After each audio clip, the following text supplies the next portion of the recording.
একটু দেরি করে এটা করছি, যেহেতু বিদ্যাসাগর মশাই যেখানে রয়েছেন।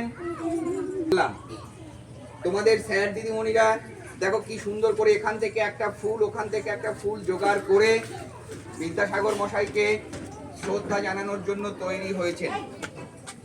এই বিদ্যাসাগর মশাই ছিলেন বলেই তুমি আছো, আমি আছি, আমরা সবাই আছি।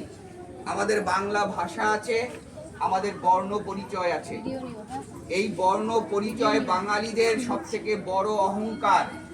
যদি বর্ণ পরিচয় বই না থাকতো তাহলে আমরা বাংলা ভাষায় লেখাপড়া শিখতে পারতাম না। সেজন্য আজকের এই বিশেষ দিনে আমরা শ্রদ্ধার সাথে বিদ্যাসাগর মশাইকে স্মরণ করছি। যেহেতু তোমরা এখানে আছো, বিদ্যাসাগর মশাইয়ের গলায় আমি মালা দিয়ে আজকে তোমাদের সবার অনুমতি নিয়ে তারপরে আমরা এখান থেকে মাঠে গিয়ে খেলতে যাব।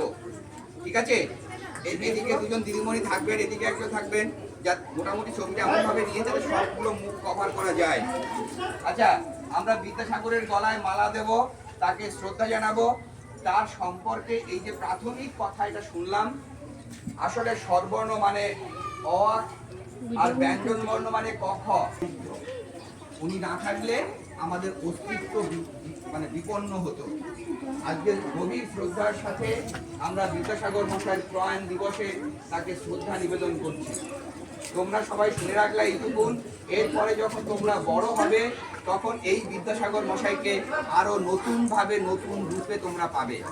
তোমাদের সবাইকে ধন্যবাদ যে এখানে এসেছো।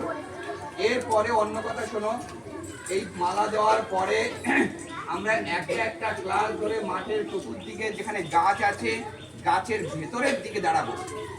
আমরা মাঠে খেলবো, তারপরে আবার আস্তে আস্তে ঘরে এসে বাড়ি যাব। কোনো গাছ যেন আমাদের দ্বারা নষ্ট না হয়, কেউ ছিল না। যখন আমরা ভাবলাম যে মালা তৈরি করতে হবে, দেখো বিকল্প উপায়ে তোমাদের বাবলি দিদি, মেঘনা দিদি, বর দিদি, অন্য দিদি, আমাদের মমিতা দিদি সবাই মিলে কি সুন্দর একটা মালা তৈরি হয়ে গেছে, দেখেছো? ফলে সবকিছুই কিন্তু ম্যানেজ করা সম্ভব। ইনস্ট্যান্ট অনেক কিছুই ম্যানেজ করতে হয়, এটার মধ্যেই অনেক বড় ব্যাপার লুকিয়ে আছে। আচ্ছা,